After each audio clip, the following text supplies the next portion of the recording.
everybody, I'm Reverend Carissa Surber. And I'm Matthew Surber. And this is another one of our Better Together videos. Now, when you're watching this, the two of us are actually on vacation with our family. Excellent, out of the state. But we wanted to record this ahead of time so you had another thought from us on this Wednesday or whenever you are watching it. So today we're continuing our thoughts on forgiveness. Last week we opened up the conversation about forgiveness with that great definition, right? Forgiveness is a decision or choice to give up the right for vengeance, retribution, and negative thoughts toward an offender, to give up that's a big sentence, in order to be free from anger and resentment. It promotes healing and restoration of inner peace, and forgiveness can allow for reconciliation to take place in a relationship. Now, we were going to include these 6 steps to seeking forgiveness and 6 steps to granting forgiveness. We were going to include this last week, and then we thought, this is its whole own video. Yeah, it's a whole lot of stuff. So we're going to talk now practically about what forgiveness looks like. So you want to start with seeking forgiveness? Yeah, I mean, so I've done something wrong. I'm seeking forgiveness. Yes, yeah. So there's really the 2 parts of forgiveness, right? You have to ask for it, and someone else has to be able to give it to you. So the first step, really, in seeking forgiveness, is admitting that what you did was wrong or hurtful. So this is like a good apology. Yeah, and steps to a good apology. And you have to believe that what you did was wrong and hurtful. You have to get to that place where you can recognize that. And then you have to really empathize or understand the pain that you've caused. That's the second step. And Brene Brown talks about empathy as like feeling with someone else. So if I have caused hurt, I have to recognize that hurt, and I have to find a part of myself that can like connect with the hurt that I've caused, so I can really feel it too and recognize the truth of that. And then I have to take responsibility, right? So that's 3, is take responsibility for my actions and make restitution if necessary, right? So I might have to do something to repair the damage that I've caused. If I back into Carissa's car, I've got to do something to like fix the car. So that's an important part of it. Number 4 is assure your partner that you will not do it again. You have to make some guarantee, some promise to say like, hey, I'm going to change the behavior that caused the harm in the first place. I have to say that kind of a thing. Then number 5, they say like really another apology. Really kind of go into that apology and be specific that you are asking forgiveness. Make that like touch point. And then finally, you have to work on forgiving yourselves. We've all done things in our lives, I think, that we're like, oh, I really shouldn't have done that or said that. But you have to work on forgiving yourself as well after you've worked on seeking forgiveness from someone else. Yeah, I think about this, our child is the age where he's learning his own force in the world. And so when he doesn't want something to happen, he doesn't do this with other adults, but with us, he might take a whack at me. And so a lot of times I have to say, hey, why'd you hit? And he'll say, oh, just because. I'm so sad. And so what I'm trying to teach, he's 2, so he hasn't gotten it yet. But we're trying to teach is like, okay, I admit that I hit you. I understand it hurt you.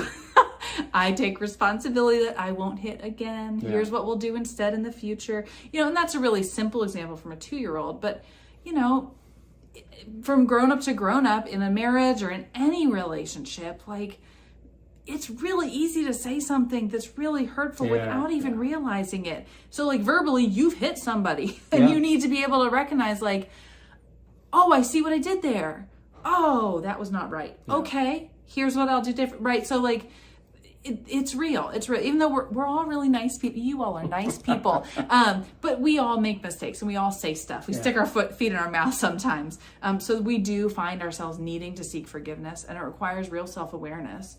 And real humility, I think, to like take yourself down a notch to say, I stand in need of grace. Right. I need grace. Yeah. And after you've made that move to seek forgiveness, the other person has to work on granting it. So there's also 6 steps to granting forgiveness. The first one is acknowledging your own pain and anger. And really allowing yourself to feel what you feel. Can I jump in here? Do you think that people have say, do you think you would have to seek forgiveness before I can think about granting forgiveness? Or maybe it's like a synonymous, we're both processing it. Yeah, I mean, it can be a parallel process where like I'm working the courage to ask for forgiveness. And I'm like dealing with my anger. Or vice versa. Yeah. But you see what I'm saying? Absolutely. Like the first couple of steps of granting forgiveness, like you kind of gotta do your own work. Yeah, it's not like a if-then or causality kind of thing. You get to just like start doing it whenever you feel up to it. Right. I can forgive somebody, maybe without them totally understanding, but like I can start to work through my stuff. Right. Anyway, go ahead. Yeah. So you want to acknowledge your pain and anger. Right. And then you really want to be specific about like, what are your expectations in the future? What are your limitations? What are your boundaries? What hurt was caused? How was it caused? And how do you cut that thing out? So like that doesn't happen again. Or to say like, hey, if that does happen again, my response is going to be totally different because I'm not going to go through that again. Number 3 is giving up your right to get even, right? We talked about, I think it used the word retribution and vengeance in the definition, right? Those are big words. So we are giving up our need for that, or our right to that. Number 4 is to let go of that blame, resentment, like negativity, negative feelings towards your partner, towards the other person, whoever it is. Really trying to like get that out of you, so that you can see them again as a full person. Then communicating your act of forgiveness. I forgive you for this thing. Right? So that takes a lot to say to somebody. But the number 5 step in seeking was asking for forgiveness, like specifically asking. So in granting, we specifically have to grant that. Like we want to say that statement. And sometimes it's easier to be like, oh, it's okay, but it wasn't. It Right. wasn't okay. Right. And that's why forgiveness is needed. And so actually, I forgive you. We're going to be okay, word it however you want, but just think about how you word it. And then finally is working toward reconciliation when it's safe. If the other person is not at a place where they're going to treat you the way that, they should, the way that you deserve to be treated, then you're not in a place to fully kind of do this process. So continue to hold appropriate boundaries and take care of yourself in that situation until you're ready. Right. We're not talking about like that a person in an abusive relationship needs to stay there and grant forgiveness and work to reconcile. That's a whole other situation. But what we're talking about is in a kind of relationship of equals where nobody's being abused, but there's hurt or brokenness. Like, work toward reconciliation. There's this dramatic story in the Old Testament of Samson. Samson and Delilah, he has long hair.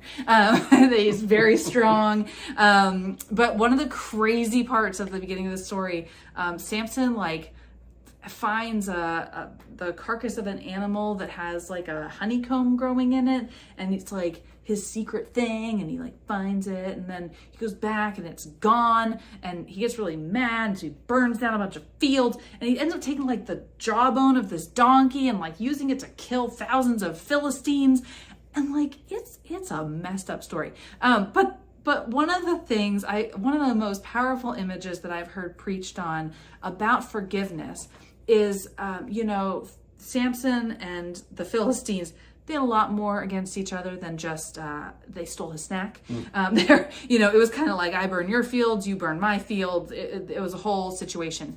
But in that conflict and in that growing tension, talking about needing to escape the power struggle, drop the rope. Back and forth.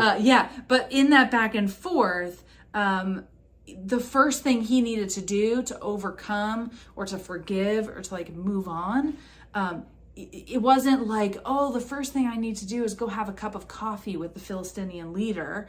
I just need to make peace and we'll be fine. The first thing he needed to do was stop killing Philistines. So the sermon that I heard it literally was called "Drop the Jawbone," because he had the jawbone of a donkey in his hand, killing people. And so the first thing he had to do, first step to forgiveness, was dropping that, letting go of the violence.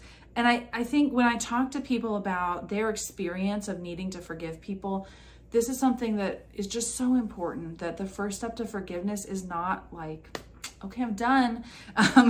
It's let's go from actively wishing them dead to only once in a while wishing them they were dead to, hey, I don't wish them dead anymore, to, hey, they're just a person in the world, to, you know what? I hope they're doing well. That's the trajectory of forgiveness we're talking about here. Realistically, it takes a lot of prayer. It takes a lot of processing, sometimes running. It just takes a lot to work through that. Right. But it's a gradual thing sometimes when there's big hurts to overcome.